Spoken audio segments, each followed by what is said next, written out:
धनदश पत्रिका का YouTube channel Dastak media. मैं विनोद शुक्ल आपको सुना रहा हूं बाबा नीम करोली की अद्भुत कथाएं। अद्भुत कथाओं के अंतर मैंने आपको इलाहाबाद सुधीर दादा की बात बताई थी कि उनके एक मित्र ने जब उनके यहाँ देवराहा बाबा आए थे, वो दर्शन करने गए थे। दर्शन करने में वो तो जल्दबाजी में थे कि उनके यहाँ बाबा आने वाले थे, तो मात्र वहां गए और वहां से वो लौट आए। तो महाराज जी जब आए तो महाराज जी ने पूछा था, आपने सुना होगा लेकिन फिर भी मैं आपको बता रहा हूँ कि देवराहा बाबा से मिले थे।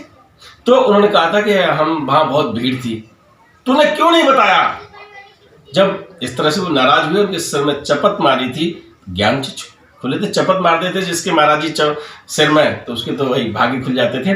तो देवराहा बाबा की ये कहानी आज मैं आपको बिना चालीसा की कालजयी रचना है, मैं बार बार आपसे कहता हूं, तो उनके भी एक दर्शन का संस्मरण है। तो दादा मुझे ये बताइएगा, ये जो देवराहा बाबा के दर्शन आपने कैसे किए थे और कब किए? यमुना किनारे केसी घाट के आसपास ही कहीं उनका मचान लगा हुआ था। तो मचान मतलब ऊपर बैठते थे। तो बाबा को मालूम थी तब, तो बाबा ने कहा कि तुम दर्शन करके आओ देवराहा बाबा के और मेरा नाम लेना जब मैं वहाँ से आया। आपसे कहा उन्होंने? अच्छा। मैं दर्शन करने गया, दर्शन करके वहाँ बता दिया मैंने कि हम बाबा नीम करोली। तो विशेष कुछ अपनापन दिखलाया बाबा ने, प्रसाद भी दिया हमें। नहीं वो तो सिर में नहीं, वो सब पैर लगा दिया था, शायद लगा दिया था। तो कौन कौन से बाबा के? पागल बाबा के दर्शन, पागल बाबा, देवराहा बाबा के दर्शन। अच्छा एक बार थोड़ा सा पागल बाबा के बारे में बता दीजिए। नहीं साहब, और किसी के संबंध में जानकारी कुछ नहीं है, बस दर्शन किए मैंने। दर्शन किए। चलिए साहब, वार्ता भी नहीं की है ज़्यादा कुछ। बहुत बहुत धन्यवाद, आप मुझे आशीर्वाद दें, मैं आपके चरणों में शरणवाता हूँ। मित्रों, लगे रहो महाराज। कई महान पुरुषों के दर्शन किए और जिन्हें साक्षात हनुमान जी का सानिध्य मिल गया, तो जीवन आप समझिए, एक झलक पाने के लिए आदमी पूरा जीवन तपस्या करता है, कई जीवन तपस्या कर देता है, लेकिन आपको ऐसे प्रेम में पगे मिष्ठान भी मिल गया, भोजन प्रसाद भी मिल गया, जीवन का वो प्रसाद मिल गया जिसको पाने के लिए आदमी अंश भर के लिए जीवन भर तपस्या करता है। तो देवराहा बाबा की आपके दर्शन किए, पागल बाबा के भी दर्शन किए, और महाराज जी के अंतिम जो अनंत यात्रा पर आप निकले उसके आप साक्षी भी रहे हैं, वृंदावन में पहले से और आज भी आपकी साधना में साधनारत है। अच्छा एक चीज़ और मैं बीच में आपका काट के बता रहा हूँ, कड़ी बहुत प्यारी बनी हुई। आज मुझे खुद उन्हीं कर कमलों से, अम्मा जी के हाथों से मुझे भोजन प्रसाद मिला। तो एक ब्रज में एक गाली भी है, कड़ी खाओ। तो चलिए, ये मैंने इसलिए बता दी कि आपको ब्रज की झलक मिले। तो आप आज महाराज जी के भोजन प्रसाद में कड़ी की कथा सुनिए प्रभु जी से। तो मेरी इच्छा हुई कि मैं कड़ी ले जाऊँ महाराज जी के लिए, पर ले नहीं गया जी। अब जा करके महाराज जी के आश्रम पहुँचे। मेरा समय ज़्यादातर अब महाराज जी के ही सानिध्य में बीतता था। ऑफिस से पहले टाइम मिला वो, और ऑफिस में जा रहा हूँ तो, और शाम को ऑफिस के बाद भी रात के 10-11 बज जाते जाड़े के दिनों में जी। तो अब मैं कड़ी नहीं ले गया, तो महाराज जी बोले तू खाया है और मेरे लिए नहीं लाया अपने आप। यही तो कमाल था महाराज जी करना। तब फिर मैं दोबारा आया घर, भागा क्या, चलता जैसे चल सकता था, पैदल ही आया 2.5-3 किलोमीटर पैदल। कड़ी लेकर के पत्नी भी पा चुकी थी, जो शेष बची थी, वो महाराज जी बड़े प्रेम से कड़ी खाई। देखिए कड़ी खाने की बात फिर आ गई, आपने कहा कड़ी खाया, तो मैंने इसीलिए कहा कि ब्रज भाषा में आप समझ लेंगे कि प्यार भरी कड़ी है, बस ये वो कड़ी नहीं है, ठीक है। तो ऐसा भी यही कहते हुए बात करूँगा। इस तरह की जो घटनाएं हैं, रब्बू दादा के यहाँ भी एक बार बताया गया था, जब महाराज जी भोजन प्रसाद लेते थे तो फिर वो एकदम पाक व्यवस्था से बनाया जाता था, और वहाँ जो भोजन बनता था उससे पहले किसी को नहीं दिया जाता था। एक बार वहाँ परिवार के किसी सदस्य ने, रब्बू दादा की जुबानी आपने सुना होगा, और नहीं तो उसमें से चख लेते हैं ना, टेस्ट कर लेते हैं, तो वो टेस्ट कर लिया था। इसके बाद जब उनको भोजन प्रसाद मिला था तो उनके पिताजी ने कहा ये कैसे दे दिया, क्या दे दिया, तो महाराज जी ने कहा ये प्रसाद है। तो एक दूसरी घटना दादा के घर से मिली है, प्रभु दादा के घर से। और जो चीज महाराज जी के पास पहुंच जाए, आपने तो नहीं बताया कि कड़ी मैं लाने वाला था, लेकिन कड़ी उन्होंने मंगवा ली और निश्चित रूप से उस दिन बची भी उन्हीं के नाम से थी, है ना। में अक्सर भारतीय परंपरा में ये होता है कड़ी, वो कढ़ैया में कुछ करो जी, पकवान कुछ बनने की। जी।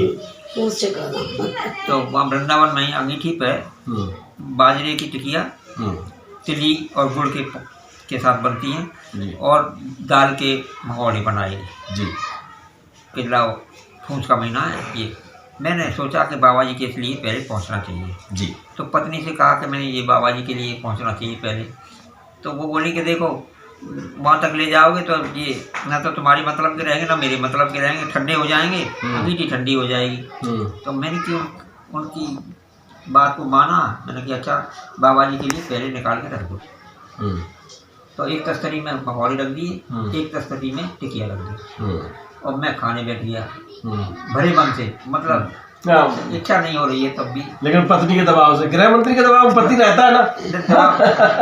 कुछ भी हो, दबाव समझो या अपनी स्नेह का दबाव, स्नेह का दबाव, वो समझ लो कि अपनी जिम्मेदारी समझो। जी, जी, जी, हाँ, ये दुखी नहीं हो, मतलब ये जी। अब खाना खाते समय मंगोड़े मुझे ज़्यादा प्रिय हैं, तो मंगोड़ों की तस्करी से मेरी थाली छूट गई। अच्छा। अब मेरी दृष्टि में तो झूठे हो गए था। मंगोड़े तो ले नहीं गया मैं, केवल टिकिया लेकर गया। तो दूर से ही महाराज बैठे थे जो आसन लगाया उनकी कुटिया के बाद, कि मंगोड़े क्यों नहीं लाया। वो पहले से ऐसे कहते थे बाबा। मैंने कहा महाराज जी झूठे हो गए। अरे प्रेम में काहे को झूठा साँचे हो गए, ले आओ। वो मेरा जो कांटा था वो सब निकल दिया। मित्रों, मिगोड़े आपको भी मिल गए होंगे, एक एक पीस लीजिएगा, क्योंकि ये यादें, ये संस्मरण मैं आपको सुनाता हूँ, जब मैं तो पढ़ के सुनाता हूँ, लेकिन आपके साथ हुए हैं, आपके द्वारा हुए हैं, तो निश्चित रूप से आपको इस तरह से सुन के बहुत अच्छा लगा होगा। तो आपकी शादी की बात कर रहे थे, आपको पता था कि लड़की से शादी हो रही है, लेकिन ये बताइए, ये नहीं पता था कि आपको बाबा नीम करोली की भक्त हैं वो? नहीं, हमें ये नहीं। कब पता लगा आपको? शादी के बाद। शादी के बाद? शादी से पहले पता ही नहीं था? नहीं, शादी से पहले हम कभी बाबा से जुड़े नहीं। नहीं, आप पत्नी से तो जुड़े थे। हाँ। आप देखने आए होंगे? हाँ, आए थे। यानी उस जमाने में भी लड़की लड़का देखता था। हाँ। अच्छा, चलिए। तो आपने बात की थी तब, तो इन्होंने बताया नहीं था कि बाबा नीम करोली हमारे? इन्होंने नहीं, बल्कि इनके पापा ने बताया था कि उनको श्रद्धा से मानते हैं और आना जाना है, लेकिन हम उन दिनों में ज्यादा सर्विस के चक्कर में थे कि नहीं जुड़ पाए, हम खुद नहीं जुड़ पाए। अच्छा। उसके बाद जो है बाद में जुड़े, फिर हम बाद में जुड़े। तो आपको जब पहली बार उन्होंने बताया मैं बाबा नीम करोली की भक्त हूँ, तो आपने क्या पूछा था इनसे, याद है? इतना याद है। देखिए, मैं एक बात बता दूं, राज की बात बता दूं। अभी दादा से बात हुई थी और दादा ने विनय चालीसा लिखा है, आपको पता है? कालजयी रचना है।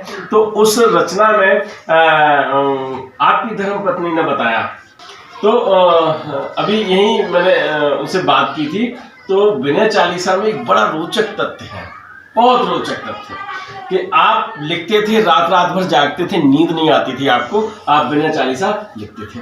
और एक पत्रिका धर्मयुग आती थी, जो कि धर्म दृष्टि में भी आपका दोनों लोगों का इंटरव्यू छपेगा, तो उसमें जो धर्मयुग था, क्यों सब धर्मयुग था, तो उसमें ये लिख देते थे, वो पर्चा लिखते थे और रख देते थे। धर्मयुग पत्रिका थी जी, तो उसमें रात में लिख के रखते थे। तो 20, 21 या 25 साल की उम्र रही होगी, ये दौर था वो जो हर एक जीवन में आता है। तो उन्होंने कहा, मैंने कहा कि आपको क्या लगता था? तो उन्होंने कहा मुझे लगता था कि ये किसी को लव लेटर लिखा है।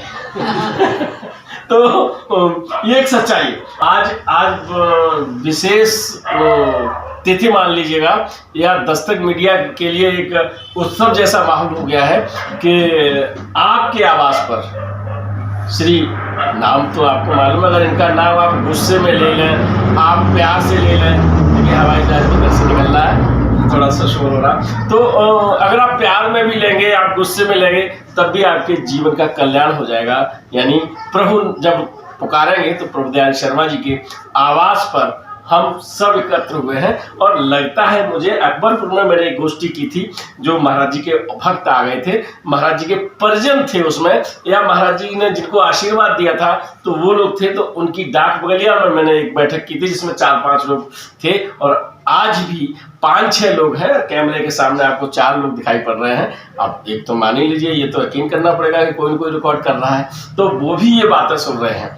तो आपको केवल इसलिए ये बातें सुनवा रहा हूँ कि महाराज जी का जो सानिध्य जिसने पल भर को पाया है, उनका जीवन सफल हो गया है। वीडियो पसंद आए तो लाइक कीजिए, शेयर कीजिए, सब्सक्राइब बटन पर क्लिक करके चैनल को सब्सक्राइब करें और बेल आइकन दबाना बिल्कुल ना भूलें, ताकि हमारे अपडेट वीडियो आपको मिलते रहें।